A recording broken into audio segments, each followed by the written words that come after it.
Hello friends, welcome here to today's Bible story. Today I'm looking at 2 Kings chapter 2, and it's all about Elijah. Well, Elijah and Elisha. Elijah's name means Yahweh is my God. And God had a mission that needed to be done, and he chose a special person to fulfill that mission. And then when the mission was done, God said, well, it's time to come back with me. That's God speaking to Elijah. And so Elijah's spirit found rest. That's what happened to the prophet Elijah in a nutshell. But here's the story as read from 2 Kings chapter 2. When the Lord was about to take Elijah up to heaven in a whirlwind, Elijah and Elisha were traveling from Gilgal. And Elijah said to Elisha, "Stay here, for the Lord has told me to go to Bethel." But Elisha replied, "As surely as the Lord lives and you yourself live, I will never leave you." So they went down together to Bethel. The group of prophets from Bethel came to Elisha and asked him, "Did you know that the Lord is going to take your master away from you today?" "Of course I know," Elisha answered. "But be quiet about it." Then Elijah said to Elisha, "Stay here, for the Lord has told me to go to Jericho." But Elisha replied again, "As surely as the Lord lives and you yourself live, I will never leave you." So they went on together to Jericho.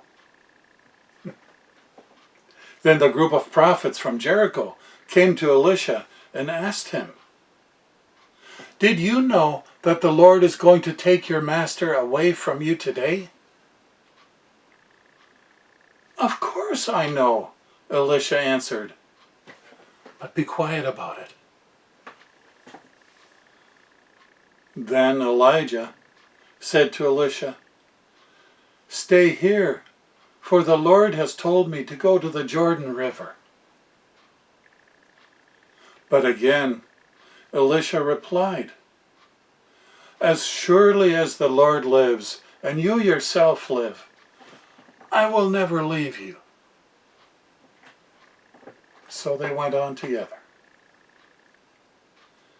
50 men from the group of prophets also went and watched from a distance as Elijah and Elisha stopped beside the Jordan River.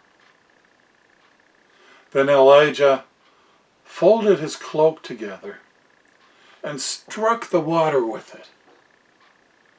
The river divided, and the two of them went across on dry ground. When they came to the other side, Elijah said to Elisha, "Tell me what I can do for you before I am taken away." And Elisha replied, "Please let me inherit a double share of your spirit and become your successor." "You have asked a difficult thing," Elijah replied. "If you see me when I am taken from you, then you will get your request. But if not, then you won't." As they were walking along and talking, suddenly a chariot of fire appeared, drawn by horses of fire.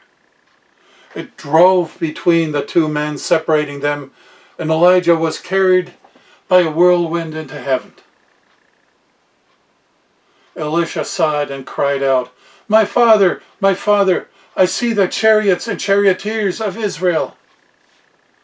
And as they disappeared from sight, Elisha tore his clothes in distress. Elisha picked up Elijah's cloak, which had fallen when he was taken up. Then Elisha returned to the bank of the Jordan River. He struck the water with Elijah's cloak and cried out, "Where is the Lord, the God of Elijah?" Then the river divided, and Elisha went across. When the group of prophets from Jericho saw from a distance what happened, they exclaimed, "Elijah's spirit rests upon Elisha." And they went to meet him and bowed to the ground before him. "Sir," they said, "just say the word, and 50 of our strongest men will search the wilderness for your master. Perhaps the Spirit of the Lord has left it in some mountain or in some valley." "No," Elisha said, "don't send them." But they kept urging him until they shamed him into agreeing, and he finally said, "All right, send them." So 50 men searched for 3 days, but did not find Elijah. Elisha was still at Jericho when they returned. "Didn't I tell you not to go?" he asked.